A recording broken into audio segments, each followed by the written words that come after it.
estamos aquí con Astrid Buitrago, candidata a la Cámara de Representantes por el Centro Democrático. Astrid, muchas gracias por venir. No, muchas gracias a ti por invitarme. Bueno, Astrid, la idea de esta entrevista es que la gente te conozca un poco. O sea, yo te acabo de conocer, hay mucha gente que no te conoce. Entonces, cuéntanos, ¿quién eres? Bueno, yo soy Astrid Buitrago. Soy candidata en este momento a la Cámara de Representantes por Antioquia. Soy abogada, experta en responsabilidad estatal. Llevo trabajando en derecho mucho tiempo con mi esposo. Llevamos 9 años trabajando juntos. Hemos trabajado responsabilidad civil, responsabilidad estatal, contractual y extracontractual, pero también hemos ayudado en temas electorales, en derecho electoral, derecho económico, al propio partido, porque somos miembros fundadores del partido. Entonces hemos estado en las últimas contiendas electorales, estuvimos en la dirección jurídica del No, en el 2016, fue muy difícil, aprendimos muchísimo, pero ahí estábamos nosotros. Soy mamá, tengo una hija de 7 años, soy casada pues, y también soy víctima de las FARC. A mi padre en el año 99, las FARC lo secuestró en Puerto Coimbí, Putumayo, y esa también es una de las razones por las cuales tomamos la decisión en familia de ingresar a este mundo de la política, porque política no era. O sea, ayudé en campañas políticas, pero ser una candidata, meterme al cuento político, no era. O sea, el secuestro de tu padre, digamos, fue el que activó esa necesidad Fueron varias cosas. Fue ese tema que estaba en boga en ese momento de las 16 circunscripciones que eran para las víctimas, pero que dicen que no, porque están en las zonas que ha pedido las FARC para ellos, entonces que iban a hacer por interpuesta persona. Entonces empezó como todo eso en boga y miramos en familia, hicimos un análisis de las mujeres en la política y dijimos, bueno, estas personas, cómo es ella, cómo es esta, qué tal lo ha hecho, y miramos las mujeres de nuestro partido. Entonces, cuando tú estabas, o sea, lo que me estás diciendo es que cuando se empezó a negociar en La Habana el tema de las curules para las víctimas, de alguna manera, yo soy víctima, también quiero estar... Pero sobre todo fue al final del año pasado, cuando empezó este tema del proyecto de acto legislativo, que empezó su trámite, que estaba por el fast track y que no se dio. Y que no se dio por un tema pues, jurídico, que es que no cumplió el procedimiento de la ley quinta que regula el Congreso. ¿Tú estás a favor de esas curules, digamos, para las víctimas?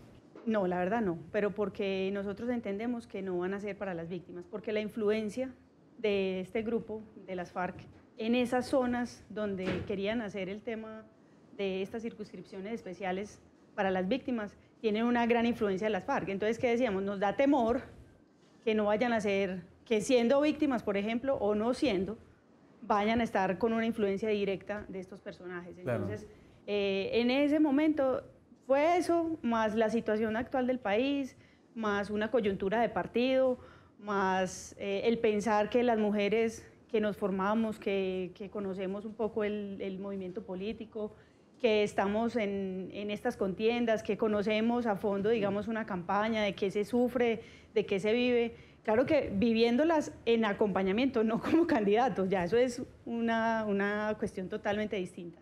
La verdad es que el panorama cambia, uno como militante ve el partido y las campañas de una manera, pero como candidato la perspectiva es totalmente distinta. Entonces, a ver, sí, como para entender, tú dices, bueno, las mujeres también, o sea, quieres representar a un grupo de mujeres que es la mujer profesional, trabajadora. Sí, exacto, lo que yo quiero mostrar y que quiero que las personas que nos están viendo comprendan es que yo soy una mujer común y corriente, una mujer que estudió su profesión, que es mamá, que es esposa, que soy ama de casa, y que no obstante ser todo eso, tomamos la decisión en familia, porque esa decisión la teníamos que tomar en familia, porque tenemos una hija de 7 años, claro. Y dijimos, listo, vamos a participar en política, vamos a hacer el ejercicio, vamos a dejar de criticar, porque uno cuando es un ciudadano común y corriente critica y critica, entonces nos dan la oportunidad de estar y decimos, bueno, listo, vamos a hacer el ejercicio, a ver cómo es, a ver qué tan difícil es, a ver si las cosas son tan difíciles, si es tan corrupto, si se tienen que comprar tantos votos, o sea, todo ese ejercicio y todas esas cosas que la ciudadanía está constantemente diciendo, incluso dicen, no, es que políticos, no, es que qué pereza, votemos en blanco, y entonces están todo el tiempo la ciudadanía en esa disconformidad, como en esa apatía, en esa pereza de salir a votar, y necesitamos superar una abstención histórica de más del 50% en todas las elecciones que vamos teniendo. Y en esa, entonces me parece muy interesante, una persona normal como François Hollande decide lanzarse en política. ¿Qué has descubierto? ¿Si es tan horrible como la gente cree que es desde afuera o no es tan horrible? O sea, si hay espacio para la gente decente de incursionar en la política. Pues en el partido en el que estoy, del cual estoy muy agradecida y muy orgullosa, creo que el ejercicio sí es difícil, porque tienes que sacrificar tu familia, es lo primero. ¿Pero en este partido o en todos los partidos? No, yo creo que eso es en todos los partidos, solo que en este partido me dieron a mí la oportunidad, ¿cierto? Una mujer común y corriente que le dicen, venga pues, venga a trabajar con nosotros, vamos a hacer patria, vamos a ver. Entonces, el ejercicio ha sido difícil por el sacrificio económico, el sacrificio que se tiene en tiempo, en descanso, el sacrificio familiar. Y nosotros estamos haciendo la política de forma decente, pero uno también observa a las otras personas cómo lo hacen y uno va aprendiendo. No hacer esas cosas, sino aprendiendo. No, pero muy mala noticia. No, aprendemos es cómo no se debe hacer la política. ¿Qué has aprendido que no hay que hacer?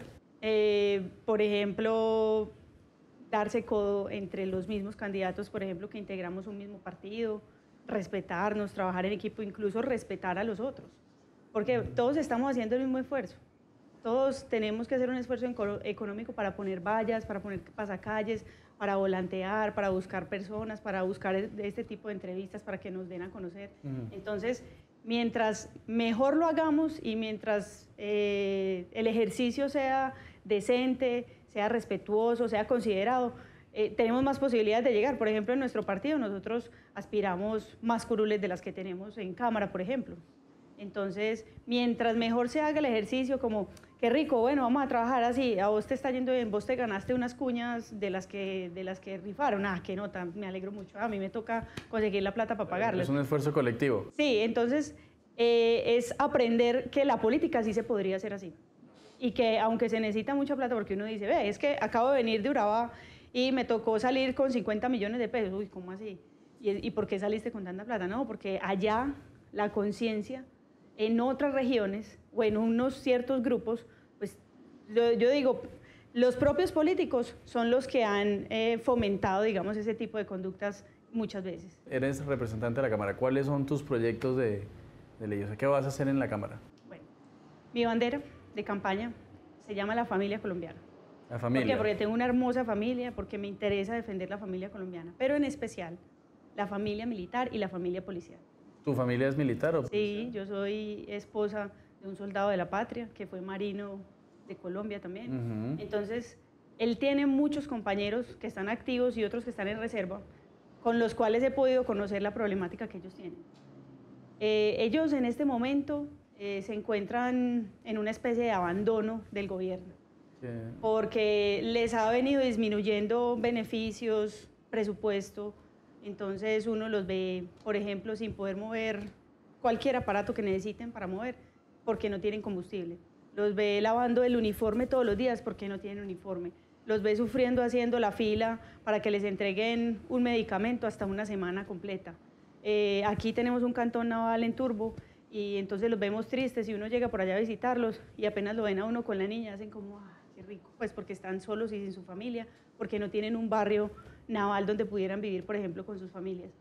Entonces tienen un montón de problemáticas difíciles, por ejemplo, en la policía, tienen unas dificultades con el régimen de carrera, porque allá no ascienden por grados, sino que ascienden por cupos. Entonces ve uno injusticias como personas que llevan un montón de tiempo en la policía versus otros que llevan menos tiempo, pero que van ascendiendo más rápido. Entonces, son temas que se tienen que regular mediante leyes. ¿Y tú crees que, bueno, hay un tema que se puede regular, digamos, y hay otro, la moral de la tropa, como dicen? ¿Cómo sientes que esas familias que en algún momento, digamos, sacrificaron mucho por la patria y consideraron que sus muertos eran héroes, a volverse los malos de la película, que es un poco lo que está ahora? Claro, esa es una de nuestras banderas. Nuestras 3 propuestas tienen un fin, que es que recuperar el honor de ellos.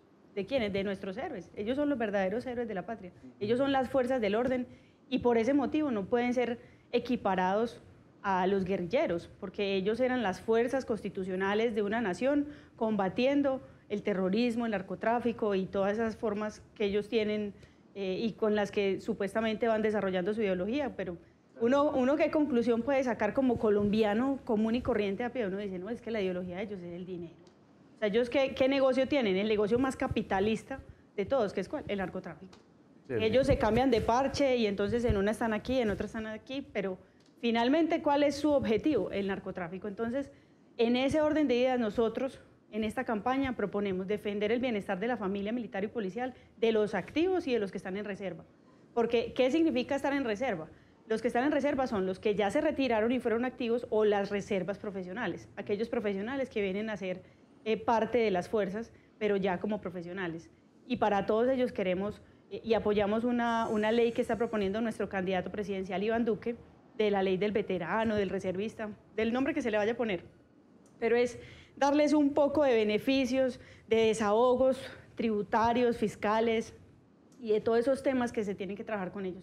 La segunda propuesta que nosotros tenemos es recuperar un fuero que ellos tienen constitucionalmente, pero que no lo estamos haciendo valer, porque si ellos tienen un fuero, ellos tienen que ser juzgados en una justicia penal, militar y policial, que tenga su propio código penitenciario, que hoy no lo tiene, y no en una JEP, porque esa Justicia Especial para la Paz viene de unos acuerdos, que eso tiene pues otro tema muy largo, pero en esta Justicia Especial para la Paz a ellos les toca hacer un negocio muy macabro, a ellos les toca admitir un delito para que puedan salir libres o van a ser enjuiciados, pero para nadie es un secreto que la mayoría de los magistrados que la van a integrar no son afectos a la fuerza pública. Entonces, ¿a qué se van a enfrentar? A una indefectible pena. Tú veo que manejas muy bien el tema militar y de seguridad y de hecho estás en fórmula con el coronel John Marulanda, con el número 44. John Marulanda, que lo invitamos hoy, pero está muy ocupado y no pudo venir. Sí. ¿Qué cuestiones de seguridad nacional crees que están en riesgo en los próximos años? Bueno, estos temas de seguridad y defensa los maneja muy bien mi fórmula a la Cámara, pero ¿qué propone él? Él dice, hay que revisar la ley de seguridad y defensa, porque hay que diferenciar. La seguridad es una cosa y la defensa es otra. La defensa es para defender el territorio nacional, que para eso están las fuerzas militares, y la seguridad es mantener el orden civil, ¿cierto? Que está en cabeza de la policía, que a veces eso se troca porque uno a veces ve tropa militar en las ciudades patrullando cuando debería estar la policía. Entonces, esas falencias y esos errores y esas incomprensiones o confusiones se van a trabajar mediante un proyecto de ley o de revisión de la que ya existe sobre seguridad y defensa, además que no deje vacíos ni huecos, por ejemplo, en un tema tan importante como la inteligencia militar, porque esos secretos de Estado tienen que estar blindados ¿de quién? De todos, incluso, y tienen que estar blindados aún de los propios gobiernos que van a ir pasando en Colombia. Entonces, en ese tema estoy apoyando totalmente al coronel John Marulanda, que va a llevar esa bandera en específico, porque es una de las personas que más conoce sobre seguridad y defensa en este país. En tu campaña, ¿cómo Venezuela, digamos, la ves? ¿Cómo ves que Venezuela afecta los objetivos de lo que quieres hacer o la relación con Venezuela, la gente que está viniendo acá, las familias que están desplazándose? Tenemos una preocupación muy grande hoy, y es una realidad por personas que nos han contado, y es que nos da miedo un fenómeno, y es que esa migración masiva de venezolanos, o sea, aquí se acogen con respeto, con cariño, con consideración. Lo que nos preocupa son una cantidad de venezolanos que están cedulando súper rápido para estas próximas elecciones, cosa que no pasa, por ejemplo, con amigos que yo tengo de Perú, de Ecuador, de un español, que para las leyes migratorias de Colombia son más difíciles que las de España. Es más difícil ser ciudadano colombiano que ser ciudadano español, por ejemplo. Esa es una preocupación que tenemos muy grande, porque esa sería una manera de minar las elecciones que se avecinan, sobre todo estas que vienen el 11 de marzo, que nosotros hemos dicho que esa va a ser la primera vuelta, y después la del 27 de mayo, que es la elección presidencial. Entonces, es una amenaza que está ahí latente, que nadie la toca, que nadie la mira, además por lo que significa el venezolano que viene aquí, que no tiene otra oportunidad, que viene a trabajar por comer, pero uno no sabe cuáles de ellos vienen a hacer el trabajo que se está haciendo de cedularlos para que aumenten la votación en ciertas zonas del país. Hay una de las críticas, digamos, que es reiterada a los miembros del partido, pues, del Centro Democrático, es el miedo, que todo se hace con miedo, que siempre están tratando de meter miedo, que tienen aterrorizada a la gente. ¿Tú crees que hablar de eso, digamos, es como incitar al miedo de la gente o es realmente un...? Es una realidad. Es que más que miedo es una realidad, es estar conscientes de lo que está pasando y de lo que puede venir. Y lo digo como mamá, pues, y como abogada. Nuestro trabajo en derecho, y nosotros que somos litigantes, ¿cuál es nuestro mayor trabajo? Prevenir. O sea, mirar más allá de a ver qué puede pasar allá y te blindo jurídicamente cosas que si pasa algo lo tuviéramos previsto. Entonces, en esa forma y mirándolo como de una manera muy maternal, mirando a Colombia, mirando a las familias colombianas, yo diría que más que miedo es una prevención, es poner sobre aviso de algo que nos podría ocurrir. Mira, por ejemplo, en la elección del 2 de octubre, cuando estábamos en el sí y el no, se fraccionaron hasta familias con ese tema, de quiénes votaban por el sí, quiénes votaban por el no. Y mira que en ese momento nos decían, pusieron una valla, si usted quiere que Timochenko vaya a la presidencia, yo sé que eso lo has escuchado mucho, pero es una realidad. La gente y la hicieron bajar y dicen, ¿cómo va a pasar eso en Colombia? Eso no puede pasar. Y pudiera ser que ni siquiera lo eligieran, porque mira cómo lo reciben. Lo reciben con huevitos, pero mira que esa fue una amenaza que se hizo realidad. Ah, sí, pero casi todo lo que se dijo malo que podía pasar está pasando. Hablando de Timochenko y eso de los huevos, cuando tú ves que Timochenko lo agarran y le tiran huevos y harina, ¿tú qué sientes? Siento que es una demostración del pueblo que tiene derecho a la protesta y es un ejercicio democrático. Usted quería venir a participar en política y quería venir a ver cómo es esto, de fácil o de difícil. Bueno, eso hace parte de eso. No estoy de acuerdo con la violencia, pero no puedo recriminar el rechazo. ¿Por qué? Porque ese es el sentimiento ciudadano y es el mayoritario porque así lo han recibido en varias partes. O sea, no es que en una lo recibieron así y que en otra lo recibieron huevos, no, en cada parte sistemáticamente lo han recibido así. Y también, ¿por qué? Porque cuando él le ponen el micrófono, él en sus declaraciones no se ayuda, porque él en sus declaraciones, él da sus postulados marxistas-leninistas y dicen, me voy para allá y donde me monte me les quedo. Esa es la conclusión, me le monto y me les quedo. Y entonces claro, la gente por poca instrucción que tenga, la gente tiene sentido común y el sentido común que les dice, no, es que si este señor se monta, Dios mío, ¿a dónde vamos a ir a dar? Y claro, como tenemos el espejo de Venezuela tan cerquita, pues la gente sí se asusta con ese modelo que traen. ¿Qué propuestas positivas hay? O sea, muchas. ¿Qué vamos a hacer para acabar con la politiquería rampante que hay? El tema de la corrupción política y de todo este tema que tanto aflige a los colombianos y que dicen, no, es que hay que reducir el Congreso, no, es que hay que rebajarle los sueldos. Listo, y esas van a ser medidas positivas de pronto. Pero el problema es más profundo. El problema es un tema de actitud, de conciencia, de cómo el ciudadano colombiano participa en la política, de cómo el ciudadano colombiano se mete.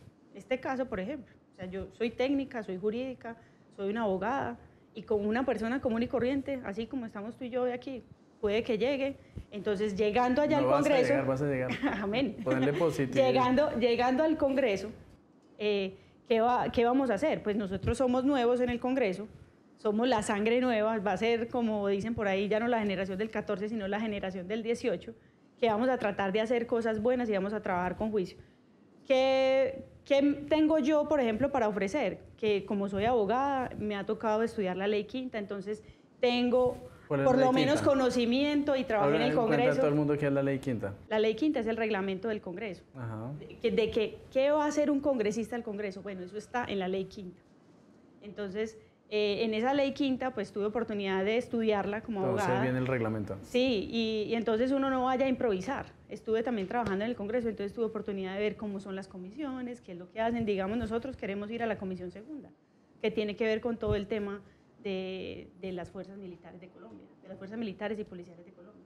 Entonces, vamos a hacer el trabajo juicioso, eso sí es garantizado, porque yo soy garantía de disciplina. Sí, tienes cara de ser una muy ordenada, juiciosa, buena alumna. Ah, bueno, y por acá hay un compañero mío que puede decir cómo era estudiando, me eximí de preparatorios, súper difícil porque estudié casada, con hija. Claro. Y logré ese objetivo con muchas dificultades, Pero por eso estoy en dije, bueno, hay muchas dificultades. No va a ser la primera vez ni la última que vamos a tener dificultades. Bueno, te queda un minuto. En ese minuto quiero que hables con la cámara y le digas a tus electores, pues, tu número, por quién votar y hagas como tu pitch de un minuto. Listo, muchas gracias. Familia colombiana, soy Astrid Buitrago, candidata a la Cámara de Representantes por el Centro Democrático con el número 114 en el tarjetón. Te invito a votar este 11 de marzo. No te dé pereza, sal a votar, ejerce tu voto ciudadano. Y ustedes, mujeres, llevamos desde el 57 apenas votando. Vamos a votar, vamos a hacer la diferencia este 11 de marzo. Muchas gracias. Muchas gracias por venir y muchos éxitos en esa elección y qué bueno que fueras representante. Muchas gracias. Bueno, pues aquí vendremos a celebrar aquí apenas quedemos electos. Perfecto, Muchísimas gracias.